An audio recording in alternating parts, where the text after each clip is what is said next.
نحمده ونصلي ونسلم على رسوله الكريم وعلى آله وأصحابه أجمعين.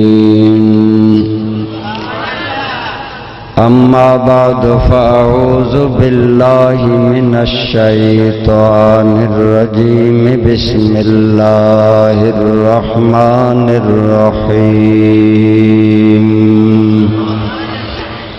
إنا أنزلناه في ليلة القدر وما أدراك ما ليلة القدر. ليلة القدر خير من ألف شهر. عن عمر بن الخطاب رضي الله تعالى عنه قال قال النبي صلى الله تعالى عليه وسلم إن الله يرفع بهذا الكتاب أقواما ويضع به آخرين. أو كما قال النبي صلى الله تعالى عليه وسلم صدق الله مولانا العظيم. صدق وبلغنا رسوله النبي الأمي الأمين الحبيب الكريم. درود پاک تمام محباب.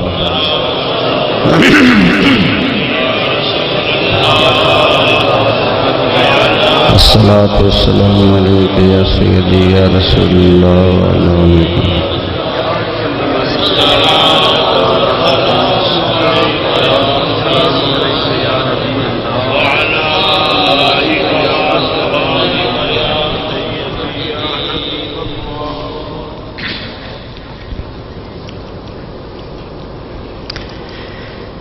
یہی ہے آرزو تعلیم قرآن ہو جائے.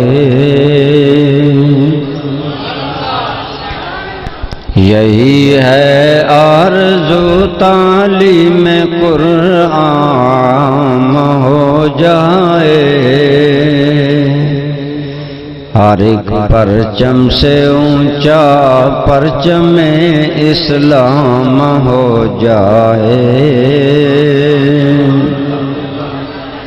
یہی مقصد ہے دنیا سے جہالت دور ہو جائے. یہی مقصد ہے دنیا سے جہالت دور ہو جائے. ہر ایک پرچم ہر ایک مسلم کا دل قرآن سے پر نور ہو جائے.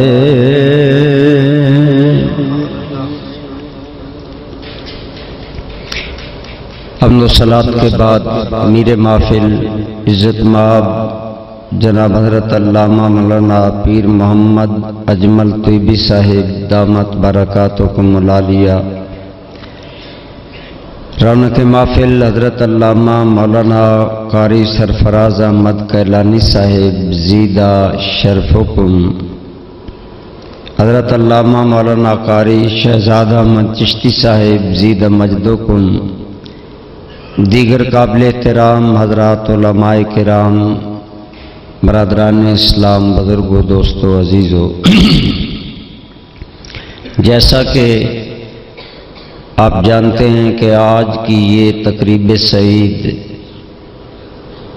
ان بچوں کے اعزاز میں اور عزت افزائی میں منعقد ہو رہی ہے جن بچوں نے اپنے سینے میں اللہ کا کلام محفوظ کیا. میں سب سے پہلے ان چاروں بچوں کو، ان کے اساتذہ کرام کو اور دارالعلوم نقشبندیہ مظہر الاسلام کی انتظامیہ کو مبارکباد پیش کرتا ہوں. اللہ کریم ان کی یہ کاوش اپنی بارگاہ میں قبول فرمائے. دوستوں اور بزرگوں، مجھ سے قبل ایک انتہائی علمی روحانی شخصیت کے ارشادات عالیہ آپ نے سنے۔ ہمارے علماء کرام میں حضرت قبلہ علامہ خالد محمود صاحب مجددی نقشبندی، آپ کی شخصیت ایسی ہے کہ جنہیں مل کر دیکھ کر واقعتاً احساس ہوتا ہے کہ ہمارے اکابر علماء دین کس قدر روحانی شخصیات تھے۔ ان سے میرا ایک محبت کا رشتہ ہے۔ وہ عزت افزائی کرتے ہیں، میں ان سے عمر میں بھی علم میں بھی چھوٹا ہوں، لیکن بہت زیادہ شفقت کرتے ہیں۔ جب پہلی مرتبہ ملاقات ہوئی تو مجھے فرمانے لگے کہ میں تمہیں جانتا ہوں، اور کہنے لگے کہ میں تمہیں تمہارے دینی کام کی وجہ سے جانتا ہوں۔ تعارف کے بہت سے سبب ہوتے ہیں، عموماً لوگوں کے تعارف کاروباری ہوتے ہیں، رشتہ داری کے ہوتے ہیں، لیکن دعا کریں اللہ جس طرح آج آپ اور ہم سب ایک دین کی محفل میں حاضر ہیں۔ ہمارے اہل سنت کے درمیان کمی یہ ہے کہ ہم دین کی بنیاد پر تعلقات کو کم استوار کرتے ہیں۔ اللہ تعالی ہمیں توفیق عطا فرمائے۔ تو مجھے موضوع دیا گیا ہے قرآن کریم کے بارے میں۔ دوستان ذی قدر، آپ دیکھیں، میں نے آپ کے سامنے قرآن کریم میں سے چند آیات طیبات ایک حدیث مبارکہ مسلم شریف سے تلاوت کرنے کا شرف حاصل کیا۔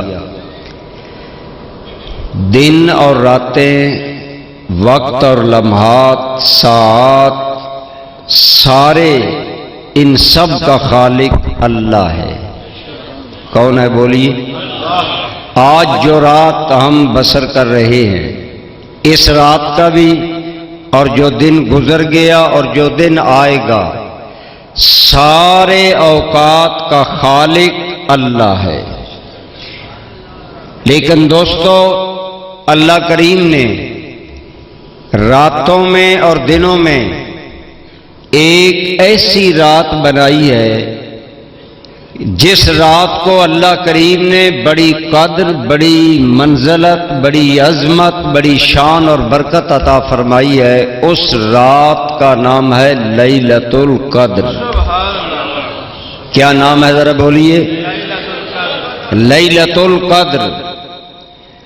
اس کے بارے میں رب کریم فرماتے ہیں لیلۃ القدر خیر من الف شہر۔ لیلۃ القدر 1000 مہینے سے بہتر۔ 1000 مہینہ ایک طرف، ایک رات ایک طرف، پھر بھی یہ بہتر۔ اللہ کریم نے اس رات کو اتنی عزت، اتنی برکت اور عظمت عطا فرمائی۔ لیکن دوستو، سوال یہ ہے کہ یا اللہ، ساری راتوں کا خالق تو ہے، تیری ذات سب راتیں بنانے والی ہے، اس رات کو برکت کیوں دی گئی؟ جواب ملا، وجہ یہ ہے کہ اس رات کے اندر ہم نے اپنا قرآن نازل فرمایا ہے۔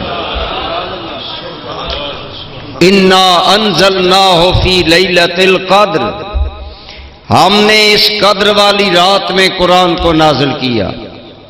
تو دوستان ذی وقار، پتہ یہ چلا اس رات کی عزت و عظمت اور قدر و منزلت قرآن کی نسبت کی وجہ سے ہے۔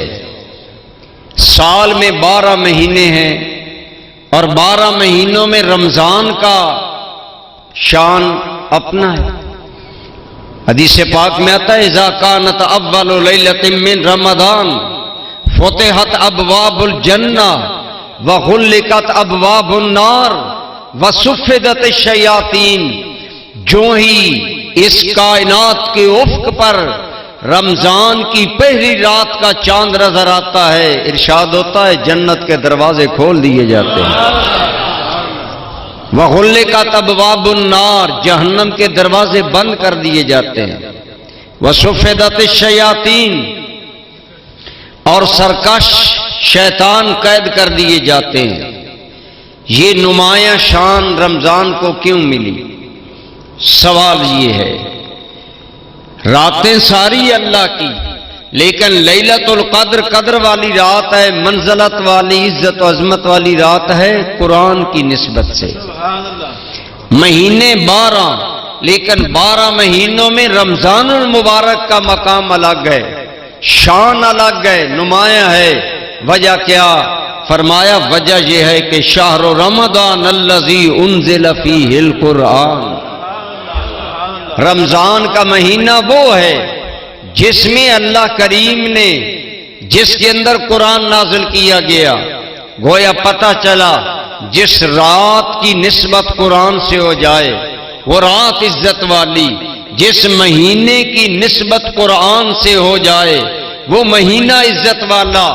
دوستان ذی قدر، کائنات میں پہاڑ ہزاروں ہیں، لیکن ساری کائنات میں جبل نور ایک وہی پہاڑ ہے جس کی چوٹی پر غار حرا موجود ہے۔ اللہ کریم آج کی محفل کا صدقہ آپ اور مجھ کو حاضری نصیب فرمائے۔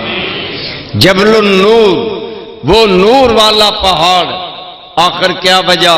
پہاڑ ہزاروں ہیں لیکن اس کی شان الگ کیوں ہے؟ وجہ یہ ہے، تمام جانتے ہیں کہ یہ وہ پہاڑ ہے جس کی چوٹی والے غار میں سب سے پہلے قرآن نازل ہوا، تو نسبت قرآن ہے۔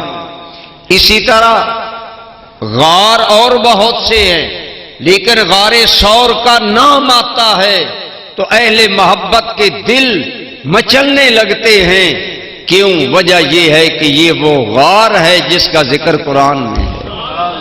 تو یہ چند مثالیں میں دے کر عرض کرنا چاہتا ہوں کہ جس چیز کی نسبت قرآن سے ہو جائے اللہ تعالیٰ اس چیز کو عزت عطا فرماتا ہے۔ بولی کیا عطا فرماتا ہے؟ اللہ کریم اس چیز کو عزت، عظمت، شان اور مقام عطا کر دیتا ہے۔ دوستان گرامی قدر، لیلۃ القدر کیوں قدر والی؟ اس کے اندر قرآن آیا۔ رمضان کیوں قدر والا؟ اس کے اندر قرآن نازل ہوا۔ غار حرا کیوں شان والی؟ اس کے اندر قرآن آیا۔ غار ثور شان والی۔ گویا جس جس چیز سے قرآن کا تعلق ہو گیا وہ اللہ کی بارگاہ میں عزت والی بن گئی۔ تو دوستو، جس رات میں قرآن آئے وہ رات اگر عزت والی، جس مہینے میں قرآن آئے اگر وہ مہینہ عزت والا، تو جس بچے بچی کے سینے میں قرآن آ جاتا ہے وہ سینہ بھی اللہ رسول کی بارگاہ میں عزت والا بن جاتا ہے۔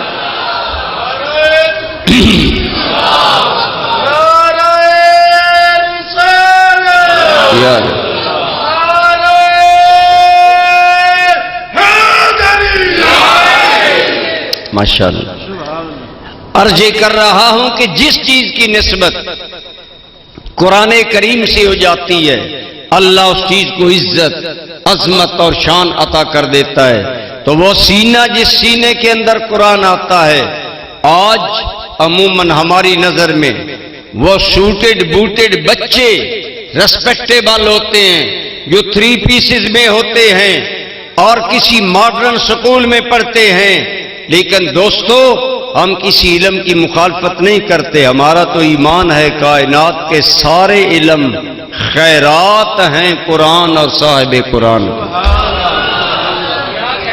سارے علم خیرات ہیں قرآن کی اور صاحب قرآن کی، لہذا علم سارے پڑھیں۔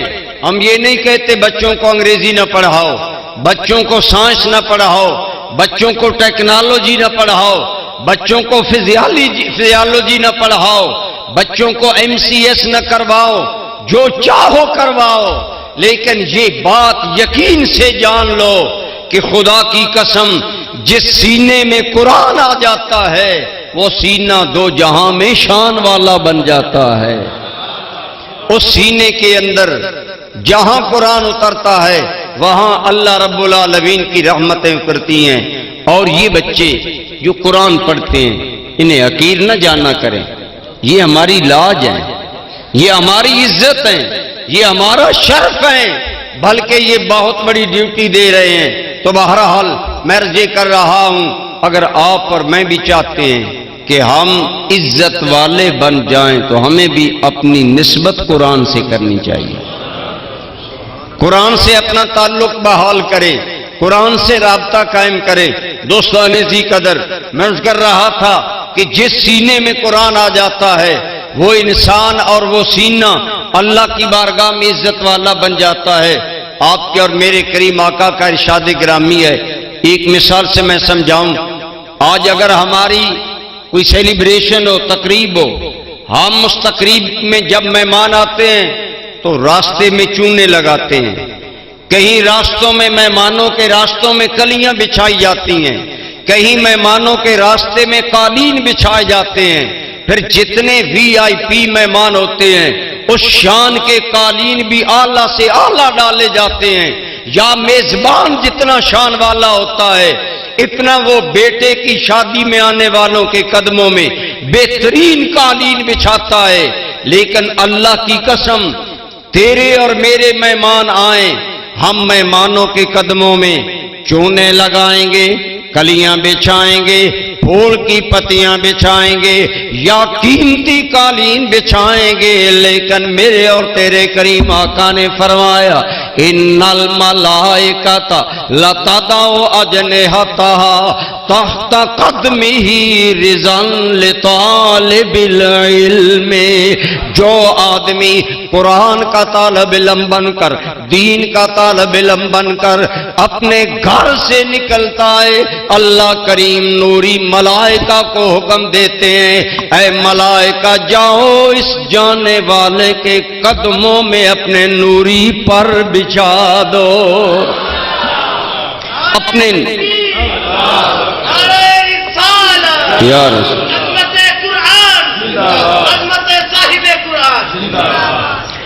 دوستان ذی وقار، آج وزیر اعظم گزرے، آج صدر پاکستان گزرے، اگر اس کے قدموں میں قالین بچھائے جائیں، ہر میزبان اپنی شان کے مطابق اہتمام کرتا ہے۔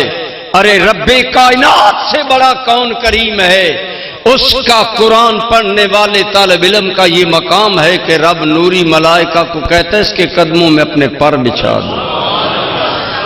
بولو کیا کرو؟ اب یہاں رک کر سوچیں، مجھے بتائیں، اگر شاگرد کی شان کا یہ عالم ہے تو قرآن پڑھانے والے استاذ کا مقام کیا ہوگا؟ مجھے یہ تسلیم ہے، آج سکولز اور کالجز میں ابتدائی اپائنٹمنٹ ٹیچر کی 40,000 50,000 پر ہوتی ہے، لیکن یہ ہمارے محسن قاری حضرات جو ہمارے بچوں کو قرآن پڑھاتے ہیں، خصوصاً ہم سنی لوگ تو تنخواہیں بہت کم دیتے ہیں، 10,000 15,000 اگر دے دے تو کہتے ہیں ہم نے جی بہت بڑا تیر مار لیا۔ قاری صاحب کو 15,000 تنخواہ دیتے ہیں۔ میں نے کہا تیرا کالج کا پروفیسر 2 یا 3 پیریڈ پڑھائے 1.5 لاکھ رقم لیتا ہے، یہ 10 نہیں 12 گھنٹے بیٹھ کر رسول اللہ کی امت کو قرآن منتقل کرنے والا انسان ہے، اس کی کتنی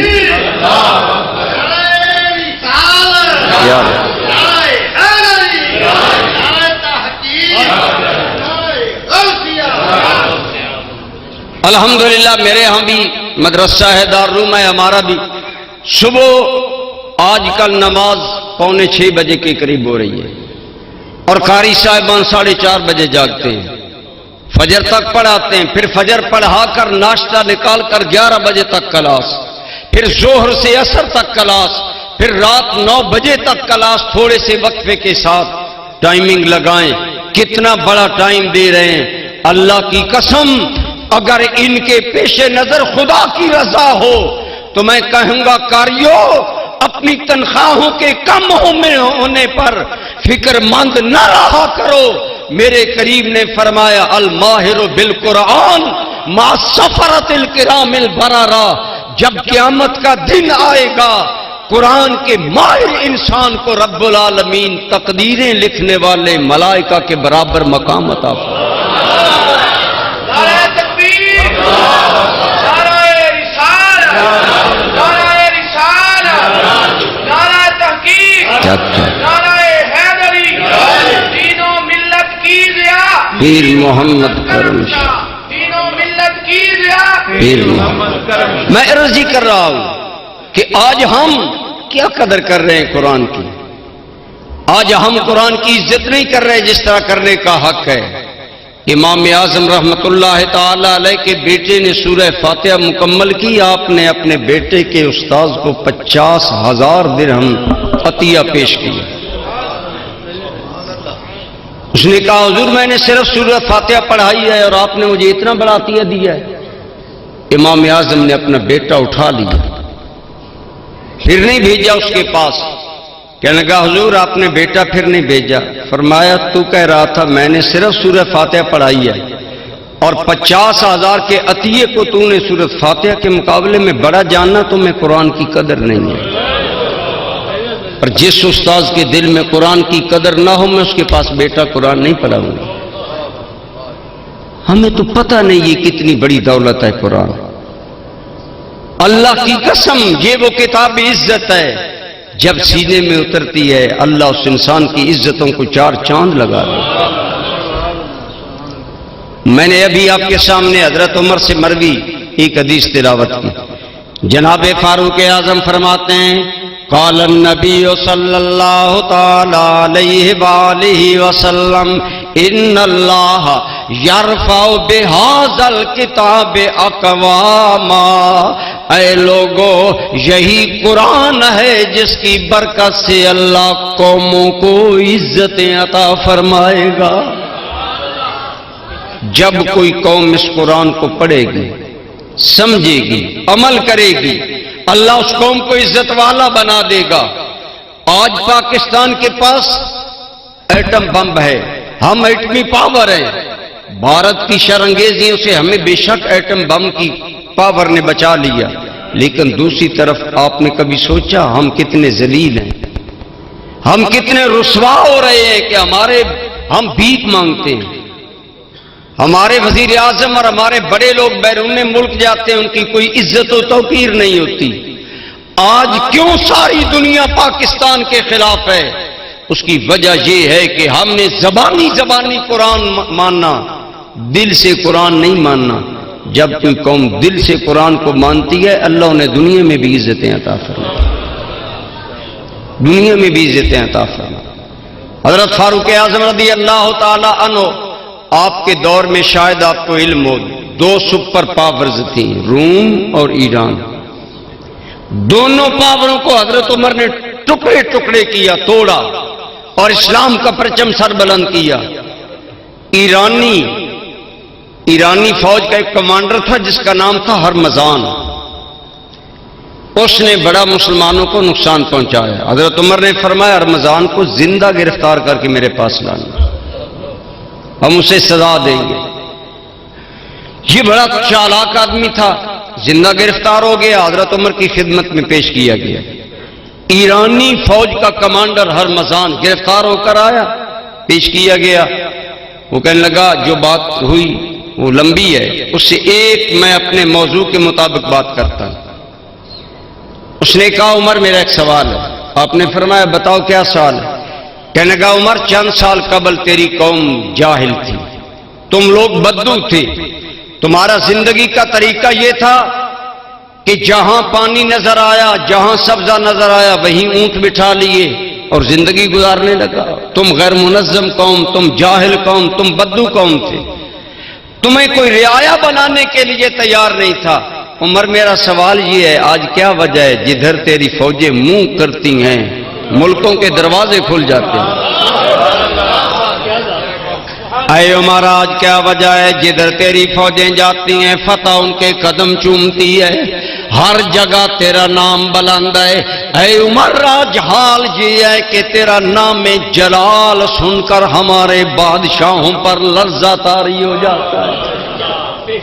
چند سالوں میں ایک جاہل قوم اتنی ترقی کر گئی کہ ان کا نام سن کر قومیں ڈرتی ہیں۔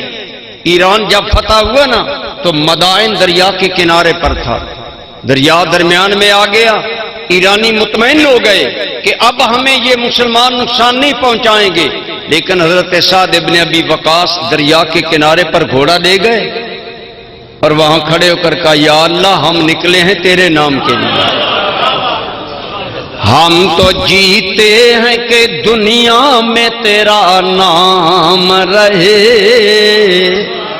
ہم تو جیتے ہیں کہ دنیا میں تیرا نام رہے،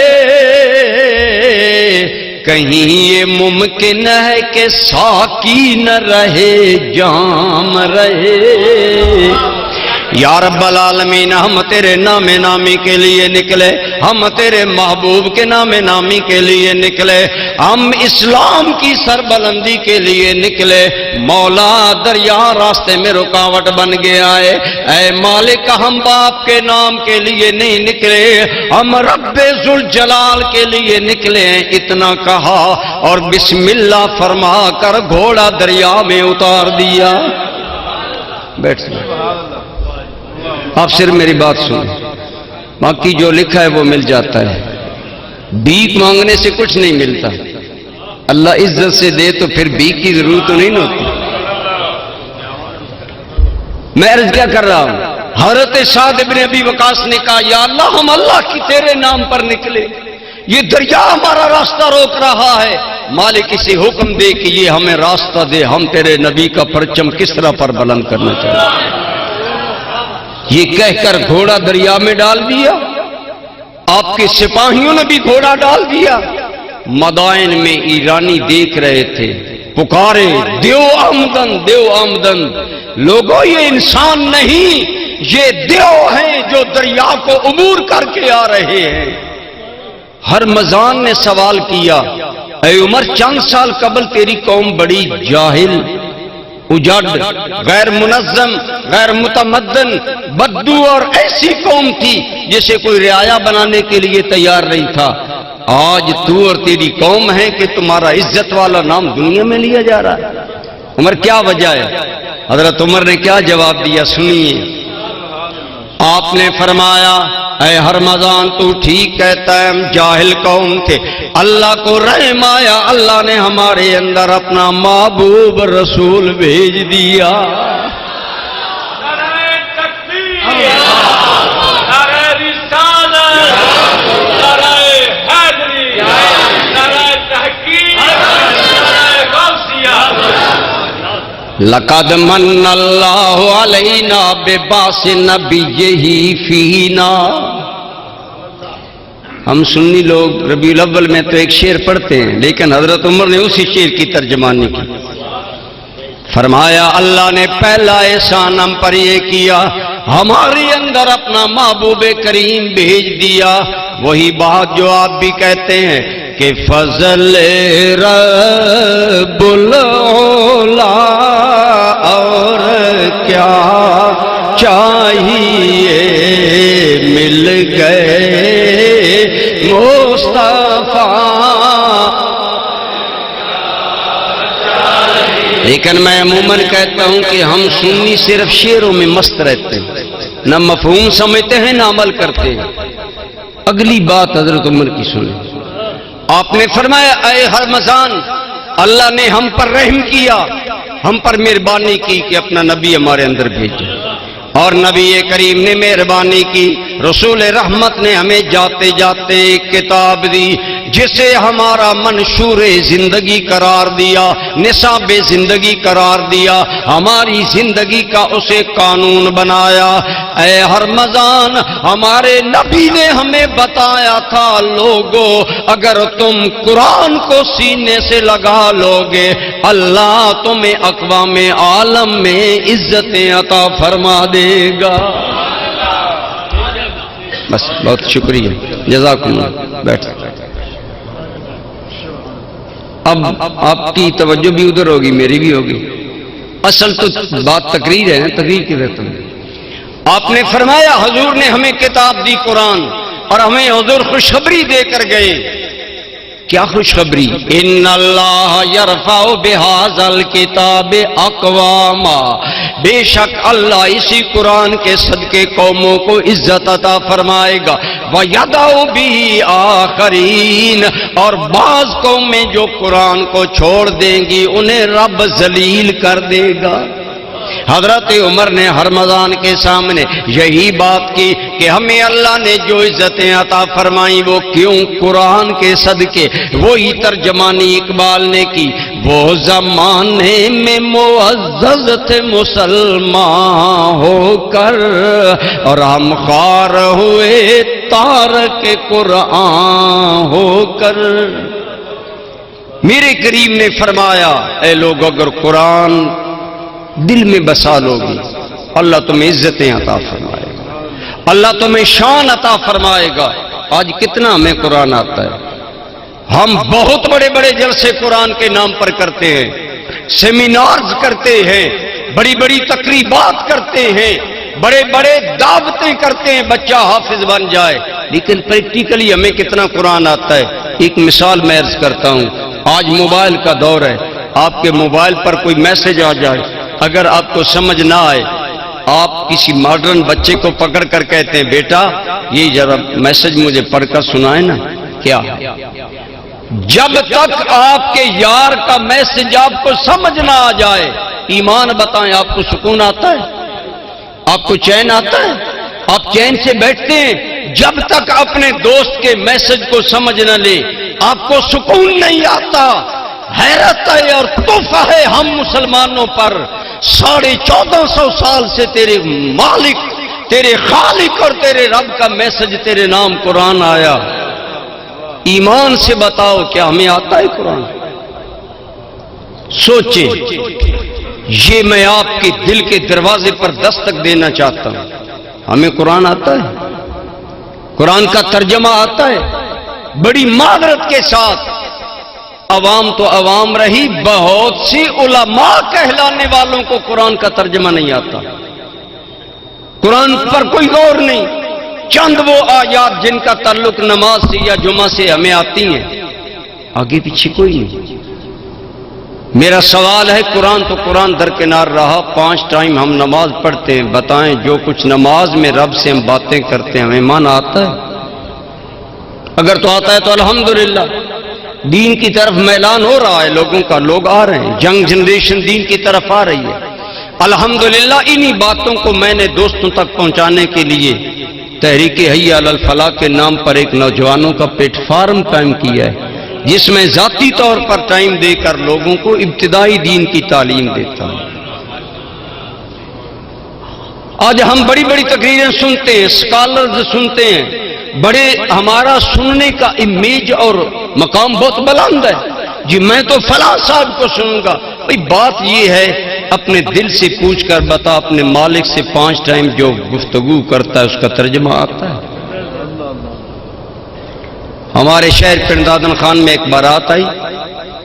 جب مولوی صاحب نکاح پڑھانے لگے انہوں نے مجھے بتایا کہ کہنے لگے مولوی صاحب ذرا رعایت کرنا، ہمارے دولہا سے کلمے نہ سننا. کہتے ہیں وہ سوٹڈ بوٹڈ تھا، 3 پیسز میں تھا. میں نے کہا چلو کلمے نہیں سنتا. مولانا کہتے ہیں میں نے اس کو کلمہ طیبہ پڑھایا. میں نے کہا کلمہ طیبہ پڑھو. کہتے ہیں اسے کلمہ طیبہ بھی نہ آیا. اس کو آگے آگے چل کر میں نے کلمہ مکمل کروایا. اور مولانا کہتے ہیں بعد میں نے اس سے پوچھا آپ کی تعلیم کتنی ہے؟ تو فوراً بولا میں ایم اے پاس ہوں. لعنت ہے ایسے ایم اے پاس ہونے پر جس ایم اے پاس لڑکے کو کلمہ طیبہ نہیں آتا. وائے ناکامی متائے کارواں جاتا رہا، کارواں کے دل سے احساس زیاں جاتا رہا. صحابہ کرام نے 1 صدی کے اندر آدھی دنیا پر اللہ کا دین سربلند کر دیا. کیوں؟ انہوں نے خلوص سے قرآن پڑھا. میرے بھائی آج تیرے میری مسجد میں الماریاں پھول ہیں قرآن سے، لیکن ہمیں قرآن پڑھنا نہیں آتا. میرے پاس کئی آدمی آتے ہیں جی دم کریں. یہ تکلیف ہے. میں کہتا ہوں آپ کو اگر قرآن آتا ہو تو میں آیت بتاتا ہوں، آپ خود پڑھیں، اللہ آپ کو شفا دے. آگے سے جواب ملتا ہے جی میں تو قرآن جانتا ہی نہیں. آج ایک آدمی میرے پاس آیا، میں نے کہا آپ کو قرآن کریم آتا ہے؟ میں آیت آپ کو بتاتا ہوں، گھڑی خود ہی پڑھ لیا کریں. کہتے نہیں آتا، سرے سے نہیں آتا. یہ ہے ہمارا حال. لیکن صحابہ کرام نے قرآن کو کس احساس سے پڑھا، کس احساس سے جانا، کتنا قرآن سے لگاؤ کیا. ایک صحابی کہتے ہیں لوگوں میرا گھر مدینہ منورہ سے 3 میل دور تھا، اللہ نے کرم کیا میں مدینہ طیبہ حاضر ہوا، ایمان لایا، ابتدائی رسول اللہ سے تعلیمات لے کر آ گیا. گھر میں اکیلا تھا، گھر کا کام کاج ذمہ داریاں، میں ہر روز مدینہ منورہ نہیں جا سکتا، لیکن دل میں خیال ہے کہ آئے روز اللہ کا کلام آ رہا ہے، اسلام کے احکام آ رہے ہیں، مجھے نہیں آتے. فرماتے ہیں لوگوں میں گھر کا کام جلدی مکمل کر کے اس پگڈنڈی پر جا کر بیٹھ جاتا جو مدینہ منورہ سے آیا کرتی. اس پگڈنڈی پر بیٹھ جاتا، ہر آنے والے مسافر کو روکتا، کہاں سے آیا؟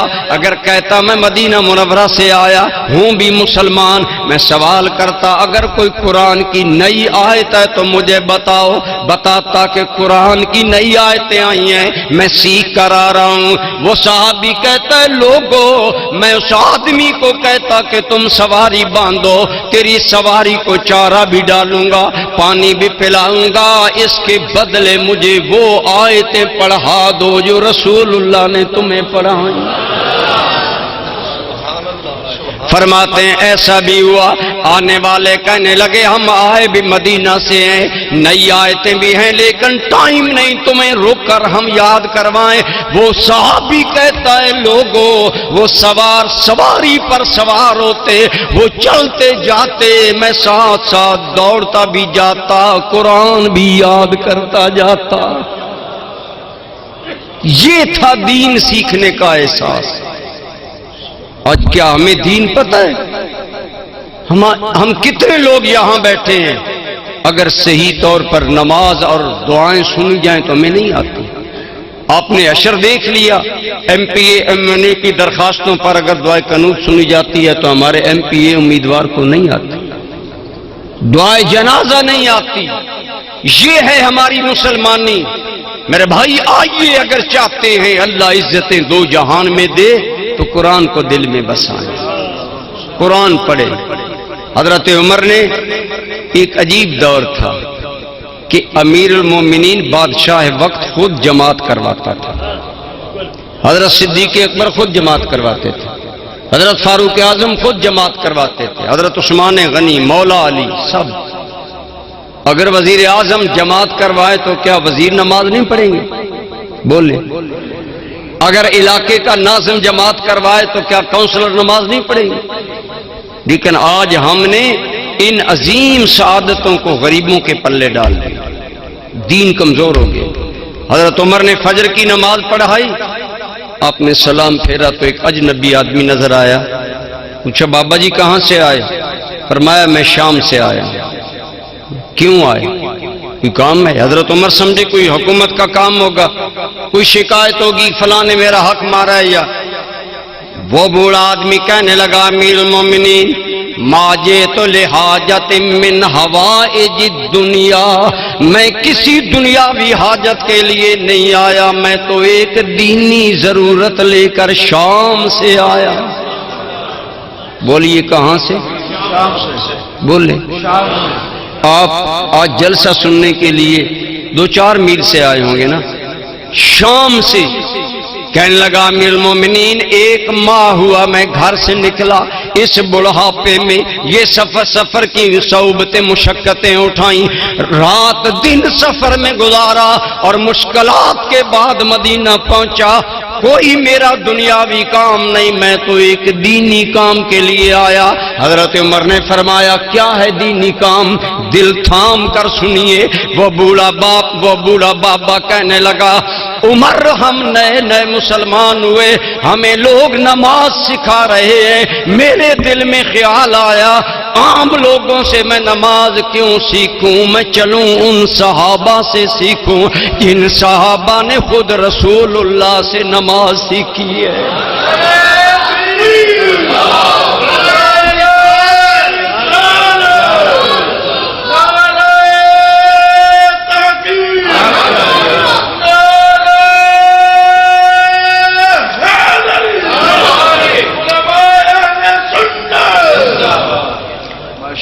شام سے ایک بوڑھا آدمی 1 ماہ کی مسافت کر کے مدینہ منورہ اس لیے آیا کہ رسول اللہ کے صحابہ سے ڈائریکٹ تشہد سیکھو۔ آج ہم علماء کے پاس جاتے ہیں مسئلہ پوچھنے، 2-4 منٹ نہیں بیٹھتے، وہ جی بچے کو حفظ میں لگائیں تو میٹرک کب کرے گا؟ میں نے کہا جو حافظ ہیں انہوں نے میٹرک نہیں کیا ہوا۔ جب بچہ حافظ بن جاتا ہے تو تیرا 3 سالہ سکول کا کورس بچہ 1 سال میں پڑھ جاتا ہے۔ ہمارے ادارے میں ہیں بچے، ہمارے ہاں حفظ کا بھی ہے، بڑی کتابوں کا ایم اے تک بھی نصاب ہے، بیرا شریف کا، اور بچیوں کا ادارہ بھی ہے، اور جو حافظ یا حافظہ بچے ہوتے ہیں بہت جلد پڑھ جاتے ہیں قرآن کی برکت سے۔ آج ہم نے بہانے تلاش کیے ہیں، عموماً ہماری مساجد میں الحمدللہ اللہ کا فضل ہے، حضور ضیاء الامت کی نگاہ کرم ہے، سینکڑوں میرے علماء شاگرد ہیں۔ میں انہیں کہتا ہوں کہ ناظرہ قرآن پڑھایا کرو، جس مسجد میں ڈیوٹی دو جماعت کے ساتھ درس قرآن دیا کرو، بچوں کو ناظرہ قرآن پڑھایا کرو، یہ ہے نسلوں میں قرآن منتقل کرنا۔ تو عموماً جواب ملتا ہے جی صبح آدمی بچے نہیں بھیجتے کہ سکول جانا ہوتا ہے، شام نہیں بھیجتے کہ جی ٹیوشن پڑھنی ہوتی ہے۔ میں اپنے علاقے میں وہاں کہا کرتا ہوں بتاؤ کہ بچہ سکول کے لیے سکول بھی جا رہا ہے، ٹیوشن بھی پڑھ رہا ہے، امتحان کی تیاری بھی کر رہا ہے، لیکن اس رب کے کلام کے لیے کوئی ٹائم نہیں جس رب نے بیٹا دیا ہے۔ یہ بات نہیں سمجھ آئی؟ اپنی اولادوں کو قرآن پڑھاؤ میرے دوستو، خدا کی قسم 2 جہاں میں عزتیں ملیں گی۔ صحابہ کرام کا وہ انداز، اس شامی بابے کا جب جواب سنا نا حضرت عمر نے، سنے اگلی بات، قدردان لوگ بھی اللہ کرے کوئی ہوں، جب اس بوڑھے بابے نے کہا کہ میں شام سے نماز کا تشہد سیکھنے کے لیے صرف آیا کہ صحابہ کرام سے میں تشہد سیکھ لوں، حضرت عمر اب دیدہ ہو گئے، رونے لگے، اور حضرت عمر کے منہ سے نکلا جب تک رسول اللہ کی امت میں دین کا یہ احساس زندہ رہے گا کوئی قوم ہم پر غالب نہیں آ سکتی۔ اس لیے صحابہ غالب تھے، اس لیے صحابہ کے کھجور کے تنوں کو اللہ تلوار بنا دیتا تھا، اس لیے دریا اپنی گہرائیاں سمیٹ کر سعد بن ابی وقاص کے گھوڑے کے پاؤں کو بوسے دینا شروع کر دیتے تھے۔ صحابہ میں یہ دین کا احساس تھا، یہ دین سیکھنے کا احساس تھا۔ آج ہمیں جو بیٹا صحت مند ہو، عقل مند ہو، وہ تو جائے اکیڈمی میں، جو ذہین بچہ انٹلیکچوئل ہو وہ بچہ تو جائے الائڈ سکول میں، وہ بچہ تو جائے سائنس کالج میں، اور جو بچہ معذور ہے جی قاری صاحب ہمیں اس کو قرآن پڑھا کر دے۔ نہیں، جس اللہ نے یہ خوبصورت بیٹے دیے اسی کے نام پر بچوں کو حافظ بناؤ۔ ایک حافظ کی شان کیا ہوتی ہے؟ زندگی میں اس کے قدموں کے نیچے ملائکہ اپنے پر بچھاتے ہیں، جب بعمل حافظ قرآن مرتا ہے اسے قبر میں رکھا جاتا ہے تو اللہ تعالیٰ فرماتے ہیں اے قبر کی مٹی خبردار میرے بندے کے وجود کو نہیں کھانا۔ زمین کرتی ہے کیف آکل وانا عالم فی صدرہ کلاموں کا، اے میرے مالک میں تیرے بندے کے بدن کو کیوں کر کھاؤں گی، میں بھی جانتی ہوں میری گود میں قرآن کا حافظ آ گیا ہے۔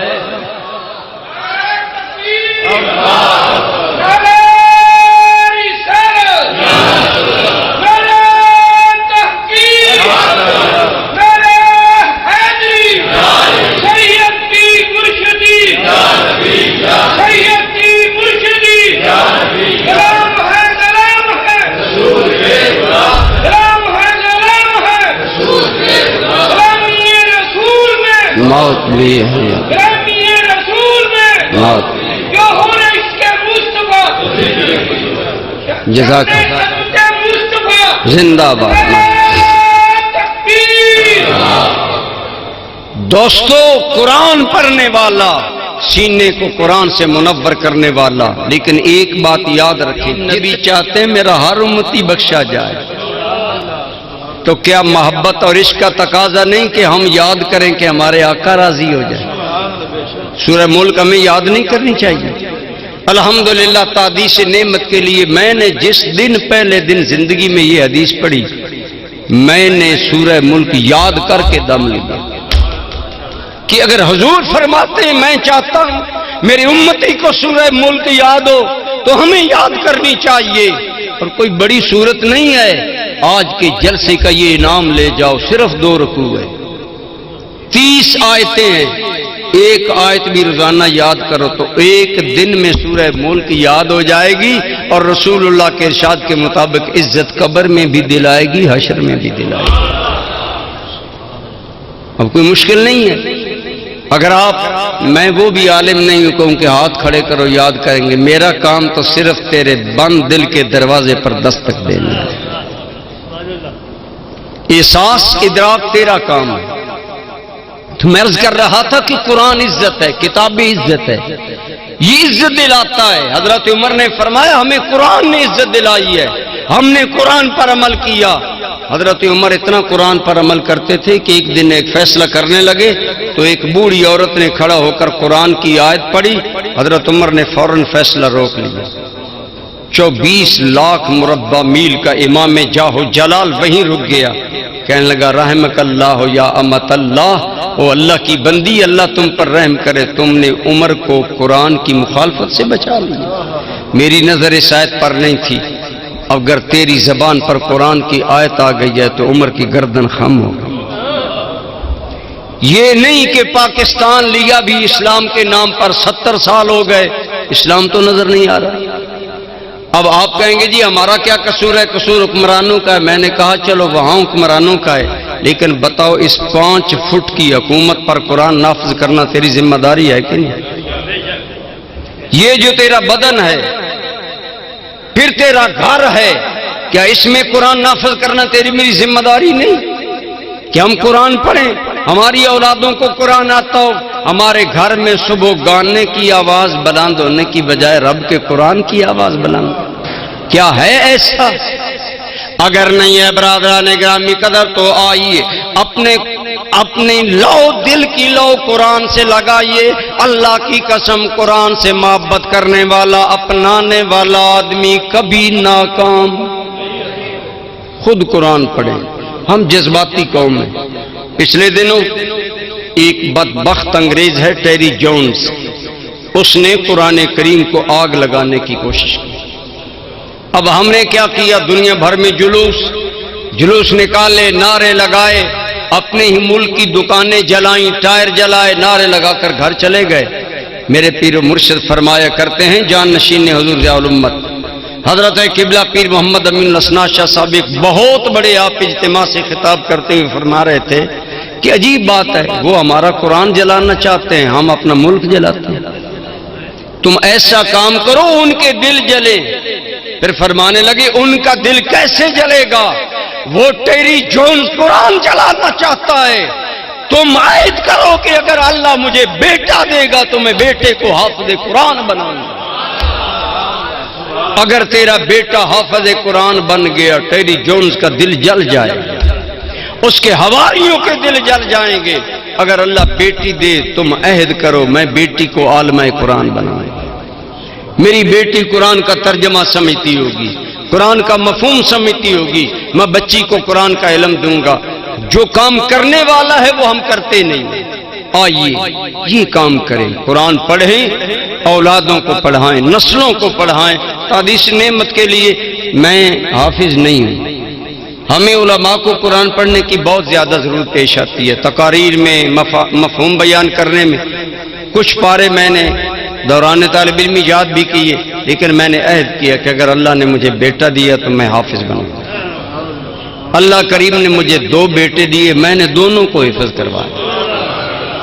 آپ کہیں گے جی آپ کا تو ماحول ہے، مسجدوں میں رہتے ہیں، مدرسوں میں رہتے ہیں، میں کہتا ہوں چلو ہمارا ماحول ہے، آپ پوری اولاد میں سے ایک تو قرآن کا وارث بنائیں نا، کوئی ایک بیٹا بیٹی اس کو قرآن پڑھائیں، اللہ کی قسم شان کیا ملے گی۔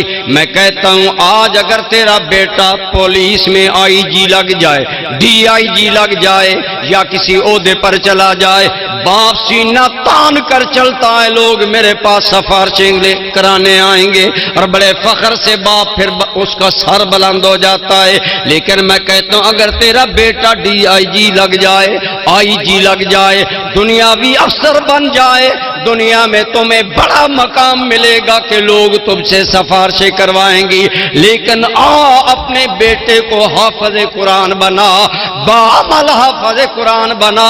اللہ کی قسم میرے مصطفیٰ نے فرمایا جب بعمل حافظ آئے گا اللہ کریم کہے گا میرے بندے تمہیں خوشخبری ہو، میں تجھ سے راضی ہو گیا، تو اکیلا ہی جنت میں نہ جا بلکہ جا تیرے اہل خانہ میں سے 10 ایسے بندے قد وجبت علیہم النار جن پر جہنم میں نے واجب کی، میرے بندے اتنا میں تجھ سے راضی ہوں، سفارش تو کرتا جا، جنتیں میں عطا کرتا چلا جاؤں گا۔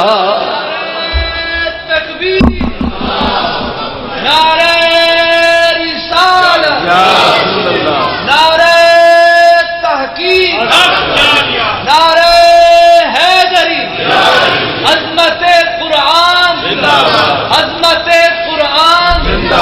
قرآن جہاں بھی عزت دلائے گا، قبر میں بھی عزت دلائے گا، بولیے حشر میں بھی۔ حدیث پاک میں آتا ہے میرے کریم نے فرمایا میں کہتا ہوں آج اگر کسی کا بیٹا 19ویں گریڈ سے 20ویں میں چلا جائے، دعوت کرتا ہے، پوچھیں کیوں جی؟ کہتے میرے بیٹے کا گریڈ بڑھا، اب 20ویں گریڈ کا افسر بن گیا، اب 21ویں گریڈ کا۔ آؤ سنو آخرت میں گریڈ کیسے بڑھیں گے؟ جب حافظ قرآن آئے گا، جب عالم قرآن آئے گا، اللہ پاک فرمائے گا میرے بندے اقرأ القرآن ورتقے، اے میرے بندے قرآن پڑھتا جا، جنت کی سیڑھیاں چڑھتا جا۔ یا اللہ کہاں تک چڑھتا جاؤں؟ ارشاد ہوگا فإن آخر منزلتک عند آخر آیۃ تتلوها او تقرأها او کما قال النبی صلی اللہ علیہ وسلم۔ میرے کریم نے فرمایا ارشاد ہوگا اے حافظ قرآن پڑھتا جا، جنت کے زینے چڑھتا جا، جہاں تیری تلاوت ختم ہوگی وہاں تیری ترقی ختم ہوگی۔ آئیے قرآن کی طرف، ہمیں تو آج کوئی مشکل نہیں ہے، ہم میں سے کتنے مسلمان ہیں جو روزانہ قرآن کی زیارت کرتے ہیں۔ میں آپ کو شرمندہ کرنے کے لیے یہ بات نہیں کر رہا، احساس اجاگر کرنے کے لیے کر رہا۔ دوستوں کے 10 میسج 20 میسج پڑھنے والے کیا رب کے میسج کو کبھی ایک نظر سے دیکھا بھی ہے؟ ہر روز لازم کر اپنے آپ پر قرآن کی زیارت۔ بات سیدنا صدیق اکبر کی ہو رہی تھی، ابتدائے مکہ مکرمہ میں جب اسلام کے لیے حالات مشکل تھے نا، تو آپ کو پتہ ہے سب سے پہلے مردوں میں اسلام قبول کرنے والا انسان صدیق اکبر ہے۔ اب حرم کعبہ میں دین کی بات کرنے کی اجازت نہیں ہے۔ پتہ ہے صدیق اکبر نے کیا کیا؟ صدیق اکبر نے اپنے گھر میں ہی چھوٹی سی مسجد بنا دی، گھر میں ہی مسجد۔ آج کل وہ مسجد مکہ ٹاور کے اندر آ چکی ہے اور اوپر اسی کی یاد میں مسجد رکھی گئی ہے، جا نماز جہاں عموماً شہزادے پڑھتے ہیں، بہرحال وہ یادگار رکھی گئی ہے۔ جناب صدیق اکبر رضی اللہ تعالیٰ عنہ کو اس قدر قرآن سے محبت تھی کہ یا دن رات رسول اللہ کی معیت میں گزرتا اور جب گھر آتے تو اسی اپنی مسجد میں بیٹھ کر قرآن کی تلاوت شروع فرما دیتے۔ علماء سے پوچھے، یاد رکھے جس بندے کے دل میں عشق ہوتا ہے اس کی آواز میں رب درد پیدا کر دیتا ہے۔ سیدنا صدیق اکبر رسول اللہ کے عاشق صادق تھے، لہذا قرآن پڑھنے میں اتنا درد تھا کہ جب حضرت صدیق اکبر دردناک آواز میں قرآن پڑھنا شروع کرتے تو کافروں کی عورتیں اور بچوں کا جم گھٹا لگ جاتا۔ کافروں نے کہا یہ ابو بکر تو ہماری نسلوں کو خراب کر رہا ہے. انہوں نے آپ کو مکہ سے نکال دیا. آپ نکل گئے مکہ سے. ایک آدمی بڑا باصر تھا, اس نے دیکھا, اس نے پوچھا ابو بکر کہاں جا رہے ہو؟ آپ نے فرمایا مجھے شہر والوں نے نکال دی, کہتے ہیں کہ تم یہاں رہ کر یہ کام نہیں کر سکتے, اب میں ہجرت کر کے جا رہا ہوں. اس نے کہا تم واپس آؤ, میری امان میں ہو, تم رہو, کوئی تمہیں پوچھے گا نہیں. اس نے آ کر اعلان کر دیا کہ ابو بکر میری امان میں واپس آ رہا ہے. وہ سردار ٹائپ تھا. اگلا دن آیا تو صدیق اکبر سے عشق پر قیدیں تو نہیں لگائی جا سکتی. صدیق اکبر نے پھر تلاوت شروع کر. اس نے کہا ابو بکر میں تیری ضمانت اٹھا کر آیا کہ تمہیں کوئی کچھ نہیں کہے گا. آپ نے فرمایا کہ تو نے اس بات پر ضمانت اٹھائی ہے نا کہ میں اسلام کا اظہار نہیں کروں گا, تو اپنی ضمانت واپس لے لو, مجھے اللہ کی ضمانت کافی ہے. اور صدیق اکبر اپنے گھر میں قرآن پڑھتے تھے. آپ کی قرآن کی دردناک آواز سے کتنے کافروں کے دل نرم ہوئے. اے کاش آج تو اور میں بھی قرآن سے لو لگاتے. اس لحاظ سے اس دور میں, مادیت کے دور میں, وہ مدارس والے لوگ قابل قدر ہیں جو مدارس بنا کر آج جہاں تعلیم بک رہی ہے. پہلے میں نے بتایا اسکولوں میں کتنی فیسیں ہیں, آپ بہتر جانتے ہیں. آپ اپنے ایک بچے پر کتنے ہزار روپے ماہانہ لگا رہے ہیں, امیر لوگ لاکھوں لگا رہے ہیں. جہاں نسلوں پر لاکھوں روپے لگا رہے ہو وہاں انہیں قرآن بھی پڑھاؤ. اور ان قرآن پڑھانے والے حفاظ قاریوں کی قدر کرو, ان مدارس کی قدر کرو. اللہ کی قسم یہی تو وہ ہیں جن کے صدقے یہ دین محفوظ ہے, انہی کی برکت سے یہ دین محفوظ ہے. لہذا آج کل ریزلٹ اسکولوں میں اناؤنس ہو رہے ہیں, اس کے بعد نئی کلاسز میں بچے جا رہے ہیں. مجھے حضرت نے فرمایا لوگوں کی اب توجہ ادھر بھی دلائیں. آج اپنا بچہ حافظ قرآن بننے کے لیے دارالعلوم نقشبندیہ مظہر الاسلام میں جمع داخل کروائیں, کسی اہل سنت کے ادارے میں داخل کروائیں, تاکہ کل اللہ کی بارگاہ میں عرض کر سکیں مالک میں تو حافظ نہیں تھا, میں نے بیٹے کو حافظ بنا دیا. اور اگر آپ کوشش کریں گے تو اللہ آپ کو کوشش کا بھی ثواب عطا فرمائے. آئیے قرآن کریم سے, قرآن کریم پڑھنے پڑھانے والوں سے محبت کریں, ان کی محبت بھی کام آئے گی. ہم سنی 11ویں بڑی مانتے ہیں, لیکن 11ویں والے پیر کا قول بھی سنیں. ایک آدمی آیا, کہنے لگا حضرت میرا والد فوت ہو گیا, دعا کرے. حضور غوث پاک سے عرض کرنے لگا. حضور غوث پاک نے فرمایا اگر تیرا باپ کبھی محبت کے ساتھ میرے مدرسے کے دروازے سے بھی گزرا ہے تو تیرا والد بخشا گیا ہے. 11ویں والے پیر کا پیغام ہے کہ دینی مدارس پر محبت کی نظر ڈالنے والا بھی بخشا جاتا ہے. تو جن کے بچے پڑھتے ہوں, جو تعاون کرتے ہوں, جو سپورٹ کرتے ہوں دینی مدارس کو, اور دینی مدارس کی کفالت کرتے ہوں. بعض بڑے امیر لوگ ایسے بھی ہیں. میں دریا خان کے علاقے میں ایک ملک امیر خان ہے, وہ نواب آدمی ہے, لیکن وہ انوکھا نواب ہے کہ نوابی میں ہو کر وہ دین کو کام کر رہا ہے. اس نے ذاتی ادارہ بنایا ہوا ہے, ذاتی ادارہ بنایا ہوا ہے, اور ماشاءاللہ اس ادارے کے لیے کوئی چندہ نہیں ہوتا, وہ خود سارے ادارے کے اخراجات برداشت کرتا ہے. ایسے آپ میں بھی امیر لوگ ہوں گے. آئیے عہد کریں, ہم قرآن سے محبت کریں گے, قرآن پڑھنے پڑھانے والوں سے محبت کریں گے, اپنی اولاد نسلوں کو قرآن کی طرف مائل کریں گے. اگر اولاد نہیں تو کسی یتیم بچے کو قرآن کا عالم بنا دیں, دین کا عالم بنا دیں. جب تک وہ رہے گا اللہ کی قسم آپ کو ثواب ملتا رہے گا.